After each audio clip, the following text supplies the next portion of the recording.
Hello everyone, welcome back. This is the third and last video on cost allocation, video number 3 for chapter 6 of our textbook and class number 5. So let's open up the slideshow from the beginning and there we go. In the last chapter we talked about direct allocation. This time we're going to use the step-down method. And we're going to walk through that, and then we're going to do a little bit on activity-based costing. This video should be shorter than the other two, and then we'll talk a little bit about the cases that are due, and call chapter 6 done. Okay? Okay. Step-down method, illustrated. Now, assume that Mercy Hospital, that was the same hospital we're using in video 2, uses the step-down method instead of the direct method. Assume the same cost drivers, the facility services, and general administration. Mercy managers conclude that the facility service provides more support to general administration than vice versa. And that's important because we're going to first move some of the facility costs to admin and then admin out, all of it out. And that's why they call it the step-down method. So let's look at this. Here we have square feet and salary dollars. Now, I believe they said that, actually I'm noticing a little bit of a difference. They're using salary dollars to allocate the driver, not revenue dollars, which I think they used in the first case. So there is a little bit difference. So let's look at this. I think it doesn't matter. We're going to still walk through the step-down method. Okay, routine care. We have 261,000 square feet. Critical care, 39,600, the same square feet. Except now we've got some square feet in general admin. So that means we're going to be allocating some of the other costs to the general admin department. And then we've got the salary dollars of routine care, 8 million, critical care, 2 million, total 10 million. What is the difference here from the direct method? Well, in the direct method, remember, we did not have any general admin square feet, so they would not be taking any allocation. Okay, let's move down to the next slide. Okay, so step-down illustration. Initial allocation rate. So we've got $8,600,000 to be allocated across 315,000 square feet. That's our new total. And we take the 8.6 divided by the new square feet, which now includes general admin. And notice the rate is now $27.25 per square foot. How does this allocation rate differ from the one we used in the direct method? Well, in the direct method, remember, I think the rate was $28.61, I believe. Now it's $27.25. And that's because we've added 15,000 square feet to be allocated across, which means that we'll have a lower rate. Okay, for facility service to general admin, so we'll take our new rate of $27.25 and multiply it by the 15,000 square feet, and we get $408,745. Routine care, same amount of square feet times the new rate, 7 million. And to critical care, the new rate of $27.25 times the same square foot, they didn't change. We get the million, and gives us the total $8,600,000 to be allocated. General admin. So the general admin pool was 525. We're going to add $408,000 to that. That's the square footage cost we just added to it. And that equals our new pool of $5,658,000 of general admin costs to be allocated across the total $10,183,000 in salaries. So now the general admin pool has been gone up because we had to add in the 408. And our rate of allocation to salary dollars is now 56 cents per dollar. How does this allocation rate differ from the one using direct method? Well, it differs because we're using a different driver to allocate the costs. We're using salary instead of revenue numbers. And the rate is obviously different.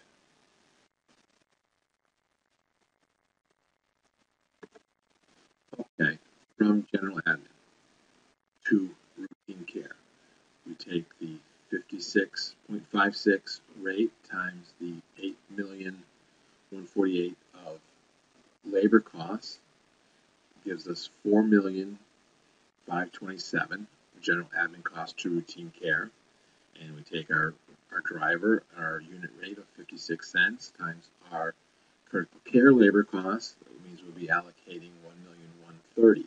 So total allocation of 5,658,645.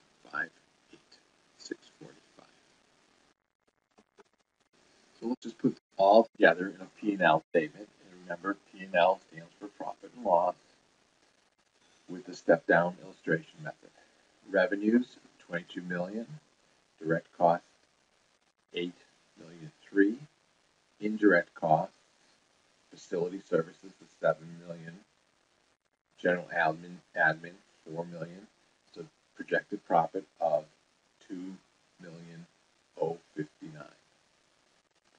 Critical care, we have 5 million of revenue, the 3,300,000 direct costs we had before, but this time we've got facility services and general admin totaling a little bit more, and that gives us a greater loss. Wow. So why do we have a different loss, a greater loss from the direct method versus this method, the step-down method? Well, it's our allocation method. We're allocating more overhead to critical care than to routine care. And here's the difference between the two methods that we had. Direct method, we allocated to routine care 11,007,000, and step-down 11,006,000. To critical care 2,001,000 and 2,002,000 with the step-down method.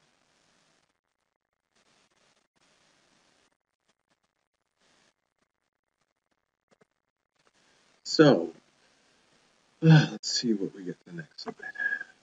If you were the CEO of Mercy, what would you conclude from the consistency of the results between the direct and step-down methods? Well, I would say, remember, there wasn't a really big difference between the two. But I would still say that the step-down method is more accurate. Just because more costs were allocated and it didn't go in the direction we were hoping, so that manager could make an incentive bonus, it still is probably a little bit more accurate because we were able to allocate some of the admin costs and then allocate the new pool to the two direct services in a different manner. And we also changed the driver from total revenue dollars to salary dollars, and the ratio was a little heavier for the allocation to the critical care department. But I guess that's just the way it is. So this illustration is really to show you that different methods give you different results. And in general terms, there isn't a lot of difference between the direct and the step-down, but the step-down is a little bit more accurate.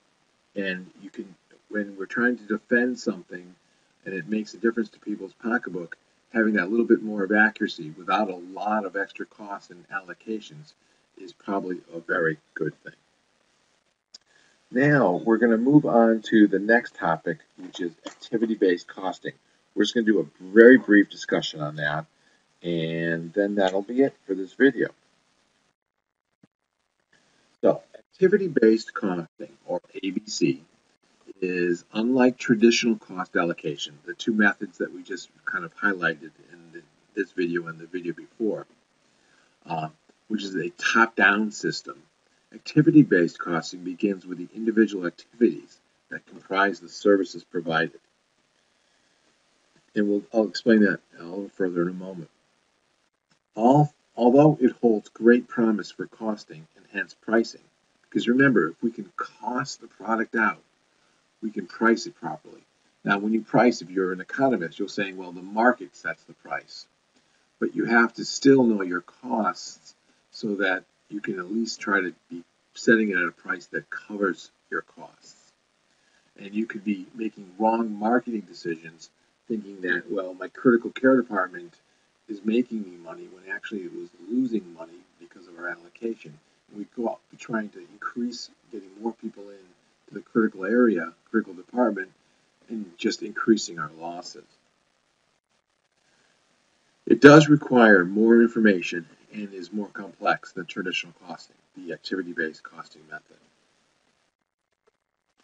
Assume, give you an illustration, assume a physician practice only does executive physicals, which, ignoring lab tests, consists of 3 separate activities. Okay, so all this practice does is they check patients in, they give them a physical examination, a minor or a major exam, and they report and do consultations. Those are the activities they do. The following slide contains the ABC analysis of the practice. Remember, it's from the bottom-up approach, not from the top-down. Okay, so let's look at how this would work. First, we gather all the costs of the activity. So you look at all the costs of check-in, and this can be from the overhead costs, everything, all the costs that it takes to check in. So it would be the person that checks you in, it would be the person that cleans the office at night, that isn't directly in that department, but all those costs for check-in are gathered together. Same with all the costs of the physical exam, and then all the costs to report and consult. So we have a total of the annual cost of $400,000. Now the next thing you do is look at the drivers. So the check-in would be like the number of check-ins, which would be the exams. And you can see that they had minor exams and major exams of totaling 2,000 different exams. All they're doing is taking the $25,000 of annual costs, dividing it by the number of exams to come up with a rate of cost, what it costs to check in a person. Now you can see how that can be valuable information. But you're breaking your visit into different components, and you're seeing what it costs to do each of those components, and then you can look at that cost and see if there's ways you can drive down that cost. Maybe the check-in, you could automate that. You could put in some automatic tellers up front where people check in themselves and you don't have to pay for the labor. So that's why it's very important to understand the different activities that make up the total visit. And with those activities, the actual costs that they relate to. Now the next one, the physical exam itself, we decided through analysis that it had $300,000 of cost. And the driver would be minutes this time. So how long does a minor exam take? Well, 60 minutes. A major one, 2 hours. So this is a pretty good physician, a pretty good long exam for a total of 150 minutes. So the allocation rate is 300,000 by 150 is $2 per minute. The report and consult, total cost was $75,000. We said that we'd spend half an hour, 30 minutes on a minor consult with a minor visit and 60 minutes on a major visit. Don't forget, I guess these were executives giving us a rate of $1. So now let's look at this. We can take that information and break it down into service cost calculations per exam.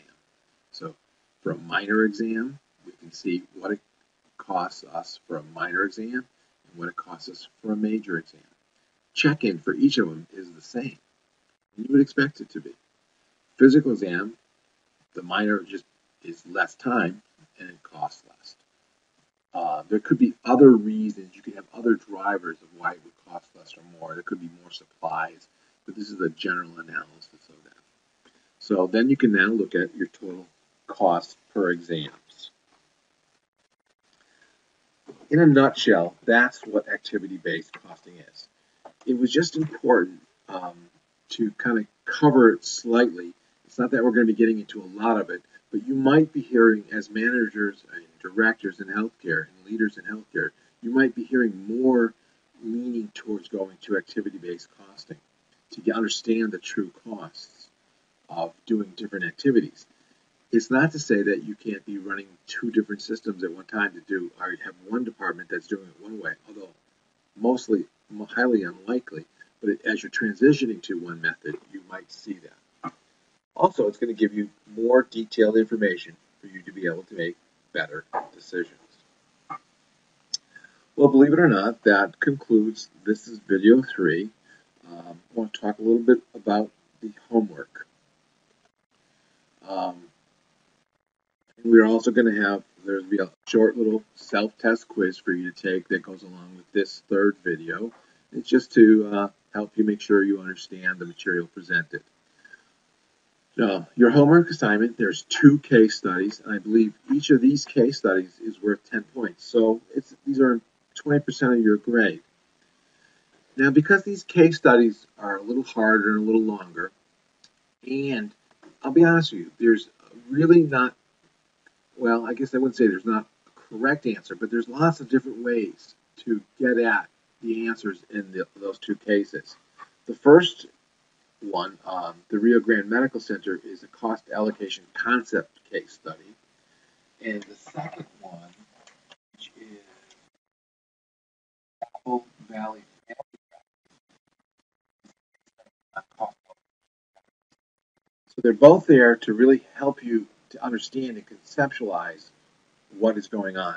There isn't a lot of, you have to do a lot of reading. You have to kind of, what I like doing when I do case studies is kind of write down or map out certain key points so that I can understand them and see them and condense the information, and then answer the questions behind that.